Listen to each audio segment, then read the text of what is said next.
Hi there, this video is meant to be sort of a refinement of a previous video that I did. I'll go ahead and put a link to that video up in the corner.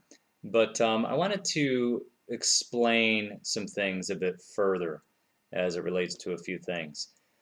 This is an extremely important topic, I believe. Not something we should talk about all the time. People get sidetracked with stuff like this and create denominations based on it. But it's still important. Even though our main thrust is to get out there and preach the gospel, this is very important because marriage is meant to portray the gospel. Okay? And I believe churches are stumbling over this. And I don't believe that they have the right understanding of it. Um, Emotions heavily are involved here, and many times our emotions cloud our judgment. And so we need to prayerfully study what the Lord is saying concerning divorce and remarriage and really seek His face and be able to talk about it and talk about it with respect, not on Facebook. We've learned that lesson already. But I want to talk about this again, and I want to talk about three different things. First, I want to talk about the exception clause. We'll get into that, what that is. I want to talk about 1 Corinthians 7:15, where it talks about an unbelieving spouse leaving a believer, and that believer is no longer under bondage. I want to talk about that because people will say, well, that means they can remarry. I want to talk about that. And then just talk about the original intention of marriage. Okay? So, first things first, the exception clause in Matthew 5 and Matthew 19. But before we talk about the exception clause, if we take Matthew, Mark, and Luke together, what does Jesus say about divorcing and remarrying? He says, and I'm going to use two names, Joe and Sally. I don't know why, but I'm using those two names. He says, if Joe puts away Sally and Joe remarries, he commits adultery. Sally, we'll call the innocent party, if she remarries, she commits adultery. And then the one who marries her, he commits adultery. That's essentially what it says. And it goes also for if the woman's putting away the man. All right. Then the exception clause comes in Matthew 5:32, I think it is, and Matthew 19:9. And that exception clause is saving for the cause of fornication. In other words, if Joe puts away Sally, saving for the cause of fornication, and marries another, he commits adultery.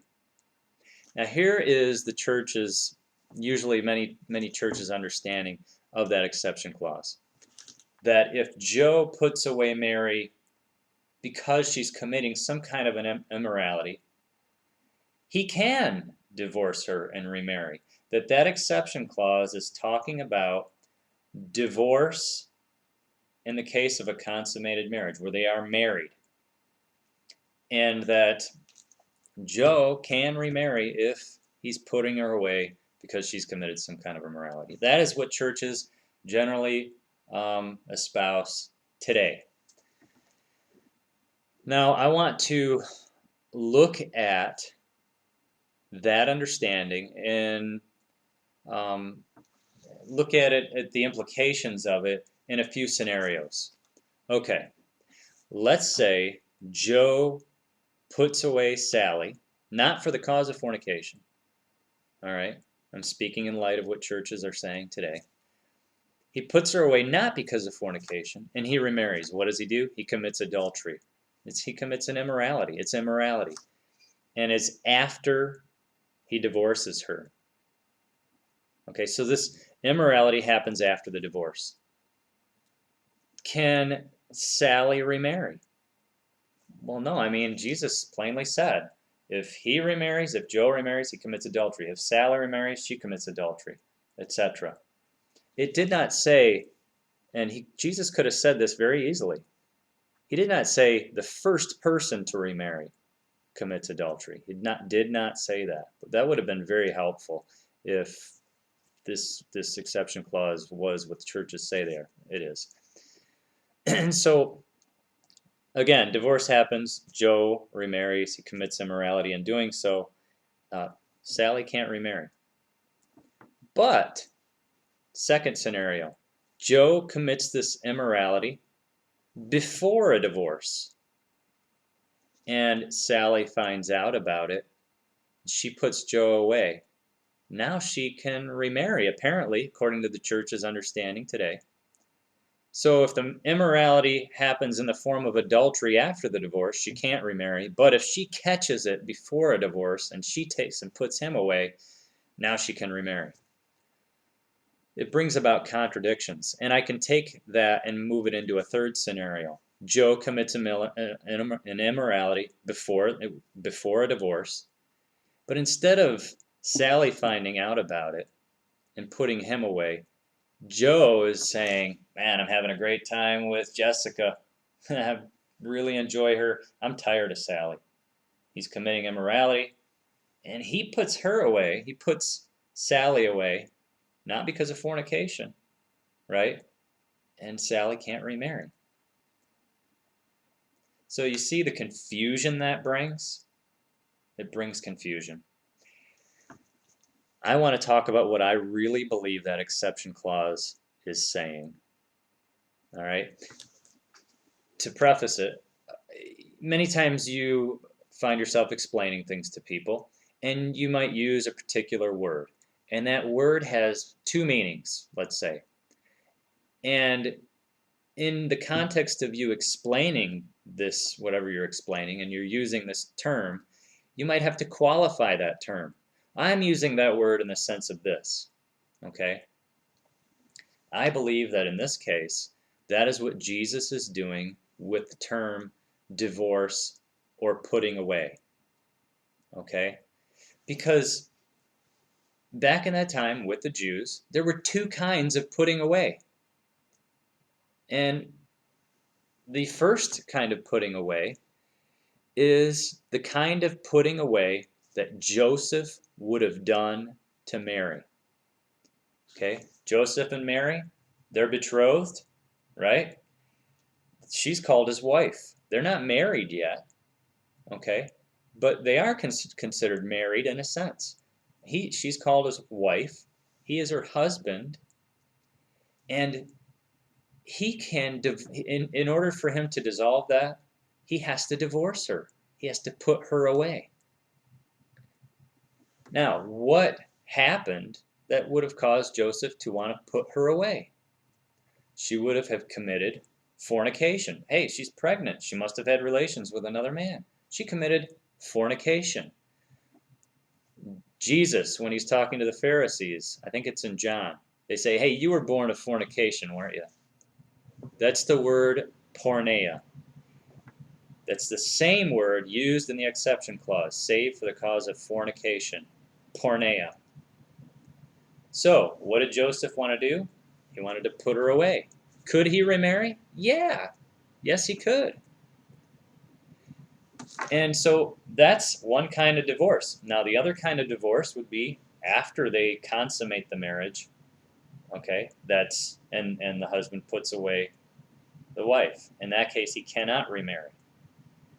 And so, basically, what Jesus is saying, if Joe puts away Sally, unless, of course, it's a putting away that, in the sense of betrothal, okay, saving for the cause of fornication, as in Joseph and Mary's case, and remarries another, he commits adultery. I believe Jesus is qualifying the term divorce, the type of putting away. And he's saying, forget about the Joseph and Mary case. He would have been just in putting her away and remarrying. You see what I'm saying? So, the implications of the church's understanding bring contradiction and confusion. This explanation, I believe, is the best explanation I've seen. There are other explanations. This seems the best. Okay, so that's enough about that point. I'm 10 minutes in. Now, 1 Corinthians 7:15. It says this, if the unbelieving depart, let him depart, the marriage. A brother or a sister is not under bondage in such cases. And then it says, but God has called us to peace. And in the previous video that I did, I explained that in the context of the under bondage, it did not, it meant simply don't try to hold on to them. Don't try to cause all kinds of turmoil and strife and everything, especially in the case of a wife leaving a husband because the husband is the head, and etc. But anyway, that aside, don't try to hang on to them, causing all kinds of problems. God has called us to peace. You're not under bondage. And then in the next verse, it talks about, oh man, do you think you're going to save that unbelieving wife? Or, oh woman, you think you're going to save that unbelieving husband? Just let him go, okay? Okay, before I go any further about that, let's go down to 1 Corinthians 7:39, okay? And in 1 Corinthians 7:39, it says, the wife is bound by the law as long as her husband lives. But if her husband is dead, she is at liberty to be married to whom she will. Now, here we have the word bound, okay?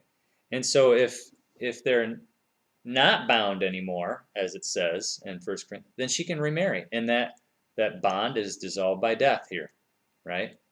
What many people do is take that bound and carry the meaning of that up into 1 Corinthians 7:15, where it says, no longer under bondage.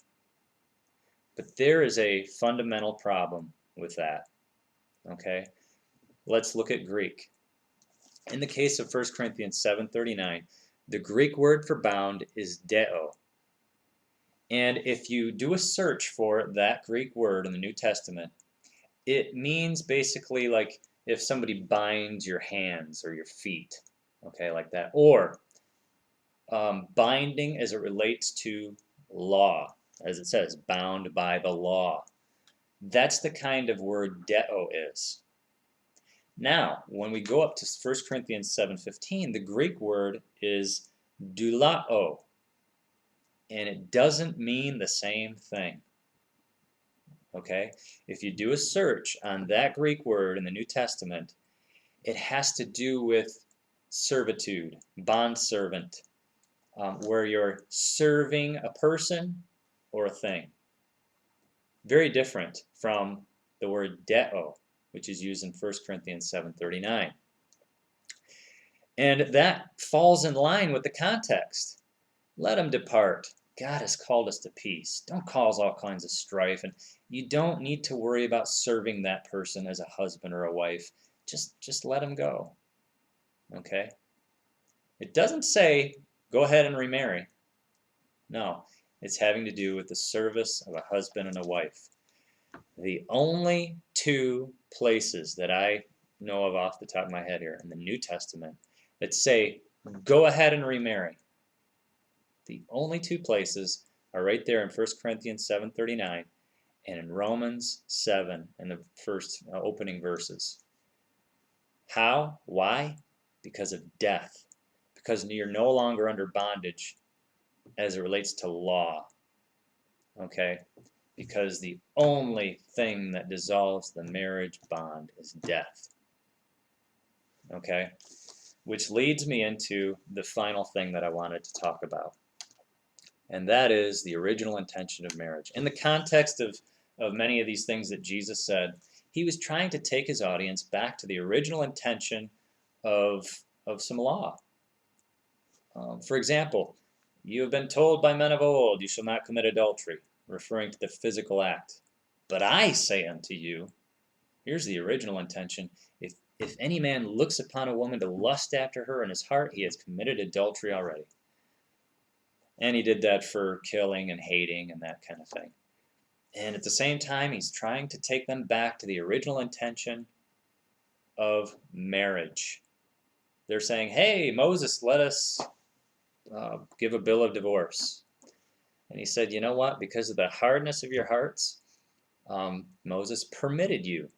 But from the beginning, it was not so. Jesus came back to restore, okay, the original intention. We as Christians should not have hard hearts. We should have the new heart of flesh promised in the new covenant. All right? An indwelt by the Holy Spirit, a soft, tender heart. Okay? Ready to submit to the original intention of marriage, which was what? To convey the relationship between God and his people, Christ and the church. And how does God treat his bride? Read Hosea. She goes off committing adultery and this, that, and the other thing. And where is God? Standing, waiting for a repentant, adulterous wife. And that is exactly what we are to emulate in our marriages in the case that they kind of crumble apart. And I've seen it before. I heard it recently. Situation, a man, his wife left him. She went and did whatever.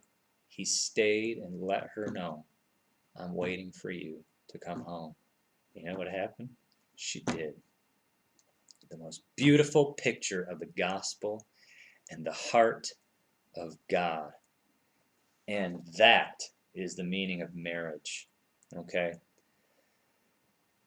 Getting back to that original meaning of marriage.